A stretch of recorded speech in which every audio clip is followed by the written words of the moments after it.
thank and bless talk journalism.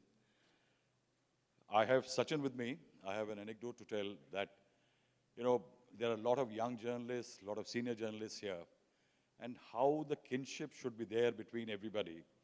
That there is a story that in early 90s, I got my first telephone connection from the office. और उन दिनों telephone connection ऐसा था कि जैसे प्रभु मिल जाएं आपको, तो आपको दफ्तरों के चक्कर काटने पड़ते थे. तो मैं एक दिन अपने टेलीफोन के कनेक्शन के लिए उतरे. Rahul ji, thank you for the kind words. And अब आप उम्र की बात शुरू कर दी आपने कहा पहले आप कम ग्रेवाल थे, अब आपके ज़्यादा हो गए हैं. आपने लोगों को बता दिया कि आपसे मैं मिला 28 साल पहले जब मैं 16 साल का था. लेकिन भाषण देने का कोई ना तो पहले अनुभव था और ना कभी इच्छा थी. लेकिन मुझे याद है जब पहली बार मैं डोली कॉन्स्टिट्यूंसी में, तो उन दिनों में ये जिप्सी गाड़ी नई नई आई थी. तो मैं उस गाड़ी में चुपचाप पीछे की सीट पे बैठा हुआ था. मैं स्कूल में पढ़ता था. तो वहाँ पे चुनाव प्रचार में सर्दियों के दिन में सुबह सुबह 9 बजे होंगे, तो वो गांव में मीटिंग थी. तो वहाँ का जो सरपंच थे उन्होंने वहाँ ये कहा कि रमा जी के साथ उनके बेटे भी आए हैं. तो मुझे बुला लिया. मैं झेप खाता हुआ चला गया, मंच पे बैठ गया पेड़ के नीचे. अब उसने मेरे हाथ में माइक थमा दिया कि अब ये आपको संबोधित करेंगे. अब मेरा सांस आधा ऊपर आ, तो मैं बड़ा कंफ्यूज रहा. मैंने 1.5 या 2 मिनट बात करी होगी, हाथ जोड़ के वोट मांगा पार्टी के लिए, मेरी मदर के लिए, और मैं बैठ गया. और मुझे लगा कि मैंने पौने घंटे का भाषण दिया है. तो पहला अनुभव बड़ा, पहली बार माइक से भाषण दिया था. लेकिन उसके बाद मैंने माइक अभी थामा नहीं. लेकिन वो पहला अनुभव था 1990 का मेरा. तो ये घुटने हिलने कब बंद हुए? वो मैं उम्र कम थी और समझ भी कम थी. लेकिन उसके बाद जब मैंने एक निर्णय लिया कि मुझे राजनीति में जाना है, तो फिर मैंने लोगों को संबोधित करना शुरू किया, सोच के समझ के. और जब भी मैं कोशिश करता हूँ राहुल जी, मैं जब लोगों से संवाद करता हूँ, भाषण देता हूँ, तो मेरे फादर भी कहा करते थे कि अगर जो बात बोलनी है वो पेट से बोलनी चाहिए. हम गले से बोलते हैं तो वो लोगों की उतरती नहीं है. तो मैं कोशिश करता हूँ, I try and speak what I feel. And अगर आप सच बोलेंगे और समझ के बोलेंगे, लोगों की आंख में आंख डालकर बोलेंगे, तो कुछ भी नहीं हिलता, ना घुटने ना कुछ और. You feel very confident. ये पेट से बोलने की बात जो है, ये थोड़ी खतरनाक होती है. क्यों?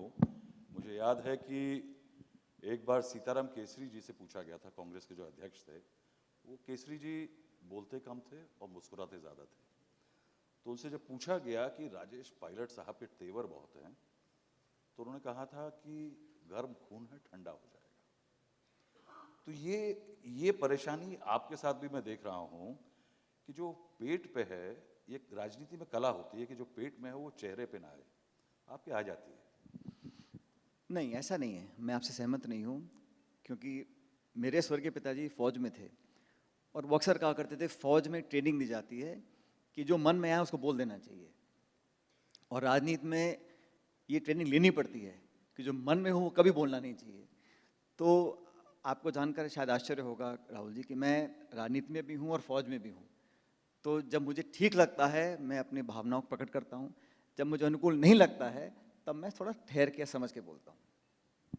ये कितना आसान रहा था सफ़र. देखिए, राजेश पायलट जी स्क्वाड्रन लीडर बने और उन दिनों जिस इलाके से आप लोग आते थे वहाँ कम होता था ऐसा. एक समय पे लुटेंस दिल्ली में उन्होंने दूध बेचा. दिल्ली में फोर्स बने. आज तक ये कहा जाता है that he was one of the prime minister India could not have. ये एक तरफ तो आरोप लगता है डायनेस्टिक वंशवाद. ये वंशवाद कितना भारी बोझ है आपके लिए और कितना आसान बनाया इसने आपके लिए रास्ता? दोनों बातें हैं कि वंशवाद क्या होता है कि जब कोई व्यक्ति अपनी पूंजी खुद के निर्णय से किसी और को सौंप दे और उसको लोगों को मजबूरन एक्सेप्ट करना पड़े, मैं उसको वो परिभाषा में समझता हूँ वंशवाद के दायरे में आ सकती है.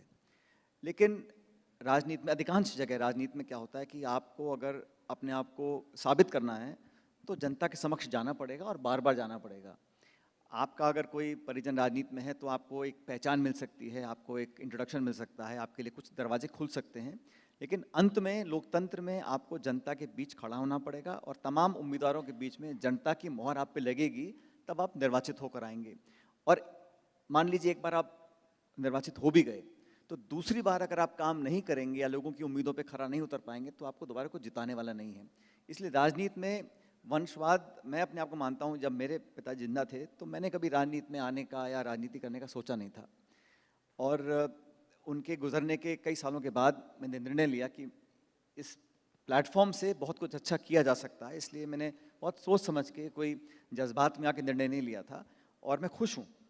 हालांकि राजनीति में आप जानते हैं कि उतार चढ़ाव आते हैं और समय के साथ बहुत कुछ बदलता है, लेकिन मैं मानता हूँ कि लोगों से जुड़ने का, लोगों के बीच रहने का, उनके लिए काम करने का, और किसी के जीवन को अगर हम 1% भी परिवर्तित कर सकते हैं सकारात्मक रूप से, I think it's worth the effort.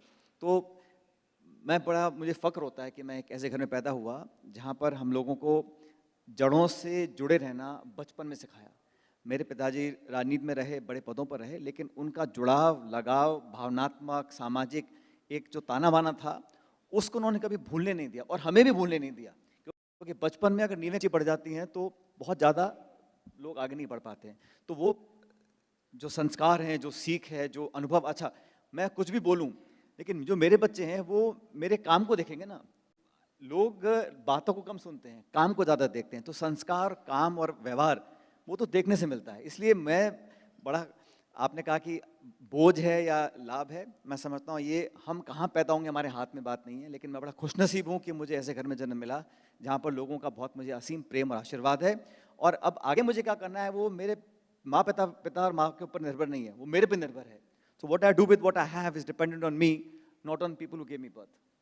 Member of Parliament at 26, Minister at 31, Congress President, State President at 36, Deputy CM 40. Bullet train है कैरियर आपका। देखिए मैं फिर कहता हूँ, समय से पहले और किस्मत से ज़्यादा किसी को मिलता नहीं है। तो अब तक जो कुछ मेरे को आप लोगों ने दिया है, पदों पर मैं रहा हूँ, मैं उसका बहुत शुक्रगुजार हूँ।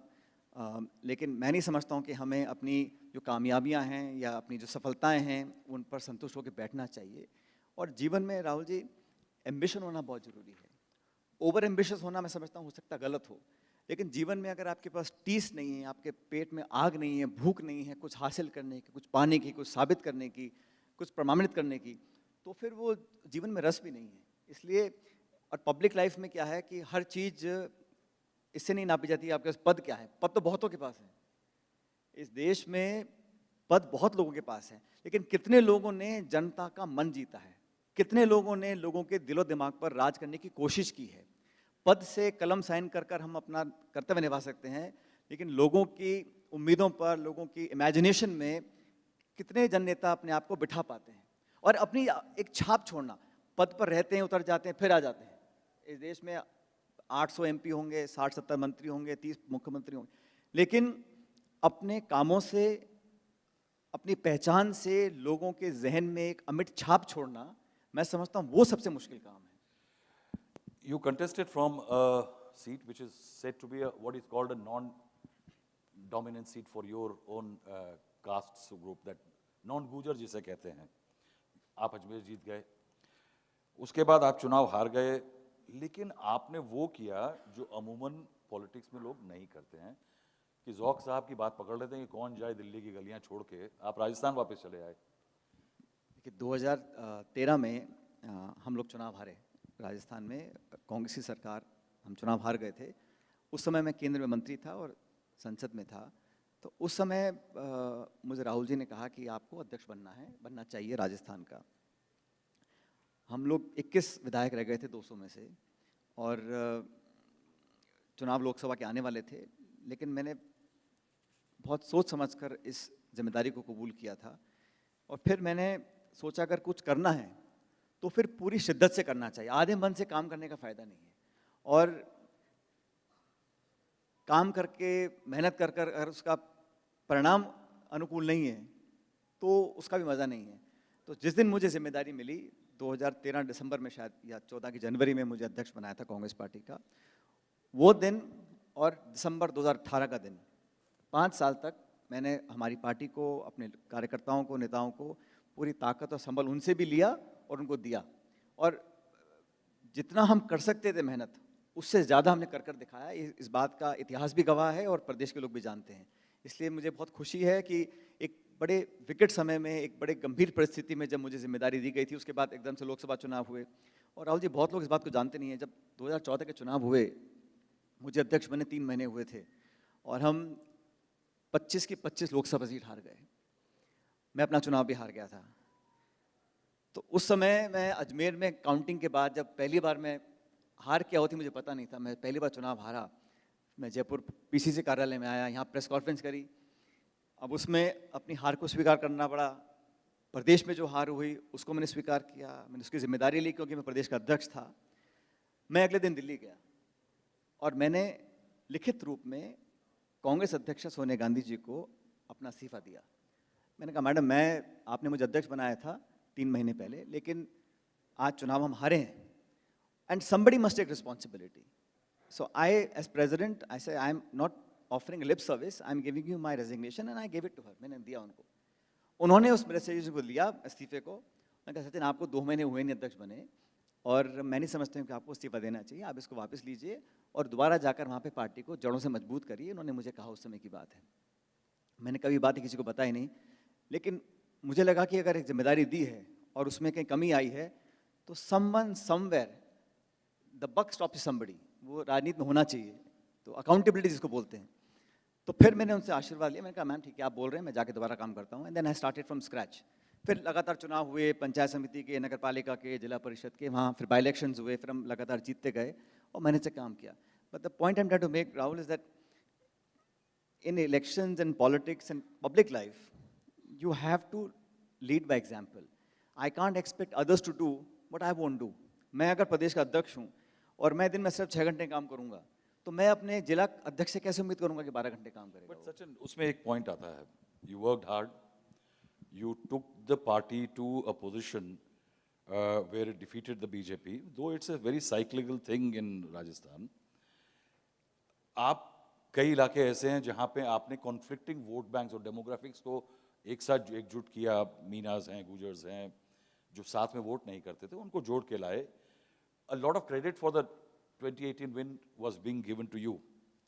मगर उसके बाद accountability is also needs to come with rewards.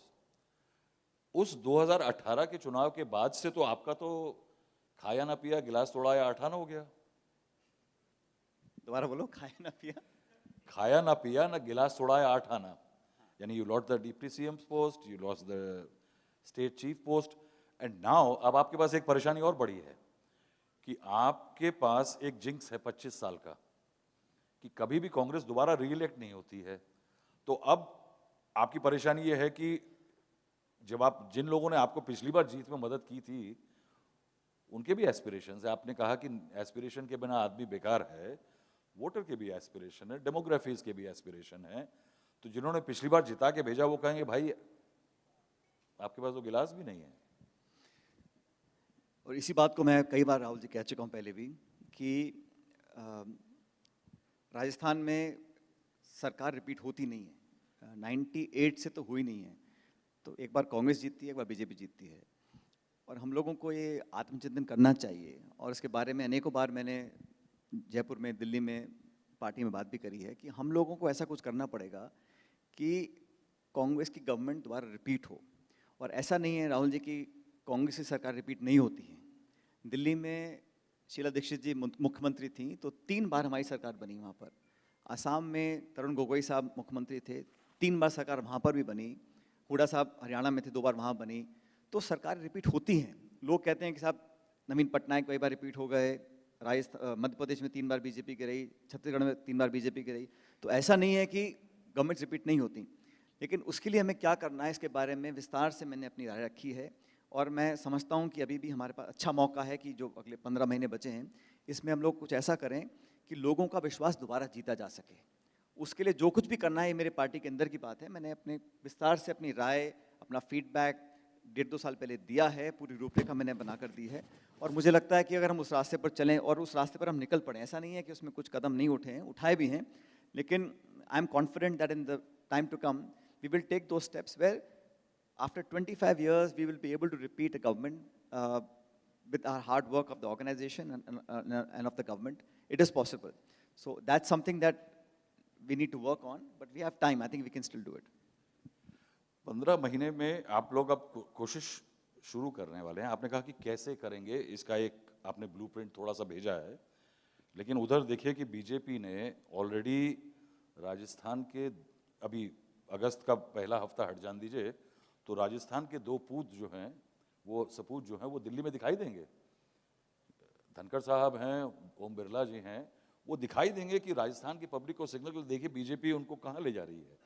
थोड़ा सा डिले में चल रहे हैं आप लोग। नहीं, देखिए, मुझे खुशी है कि राजस्थान के 2 लोगों को दोनों सदनों का अध्यक्ष और स्पीकर बनने का मौका मिला है, लेकिन ये पद कॉन्स्टिट्यूशनल पोजीशन होते हैं, ये पद संवैधानिक हैं। मुझे नहीं लगता कि किसी एक पद पे बिठाने से राजस्थान के मतदाताओं को उस पार्टी के तरफ रुझान उनका बढ़ जाएगा। ये उनकी सोच हो सकती है भाजपा की, लेकिन पब्लिक लोकल क्षेत्र के काम, मेहनत, एक्सपेक्टेशन, उम्मीद, डिलीवरी, प्रॉमिसेस, उस पर ज़्यादा निर्भर करता है। ये सिंबलिज्म से बहुत ज़्यादा वोट किसी दल को मिल पाएगा, मैं इस बात से सहमत नहीं हूँ। मुझे बल्कि मैं समझता हूँ राजस्थान बहुत भौगोलिक दृष्टि से राजस्थान हिंदुस्तान का सबसे बड़ा प्रांत है, और लोगों को मौका मिले इसमें किसको एतराज़ हो सकता है, लेकिन जनता के आप कह मिजाज रहे हैं को, कि जनता के मिजाज को समझकर धनखड़ साहब के वाइस प्रेसिडेंट बनाने का कोई इलेक्टोरल इम्पैक्ट नहीं होगा राजस्थान में। मैंने कहा भारतीय जनता पार्टी इसकी उम्मीद कर सकती है, कोशिश कर सकती है, उनकी तमन्ना हो सकती है, लेकिन मुझे नहीं लगता कि मतदाताओं को इतना रुझान इस बात से मिल जाएगा कि भाई हमारे एक पद पे बैठाया है। मान सम्मान बढ़ा है, मैं इसको स्वीकार करता हूँ, मुझे खुशी इस बात की है कि दोनों सदन में राजस्थान के लोग बैठेंगे, लेकिन जब मतदाता बटन दबाने जाएगा तो उसके जहन में और कुछ विचार होंगे, ऐसा मैं मानता हूँ। सिंबलिज्म पॉलिटिक्स में सचिन बहुत ज़रूरी है। कांग्रेस ने प्रथम महिला प्रधानमंत्री बनाई, कांग्रेस ने प्रथम मुस्लिम राष्ट्रपति बनाए, 3 माइनॉरिटी के राष्ट्रपति आए, ज्ञानी जैल सिंह को इंक्लूड करते हुए प्रथम राष्ट्रपति महिला आई। आप कहते हैं कि सिंबलिज्म का इम्पैक्ट नहीं है, क्या आपको नहीं लगता कि कांग्रेस पार्टी शायद अब इसी सिंबलिज्म में लैग कर रही है, क्योंकि ये भी ज़रूरी है।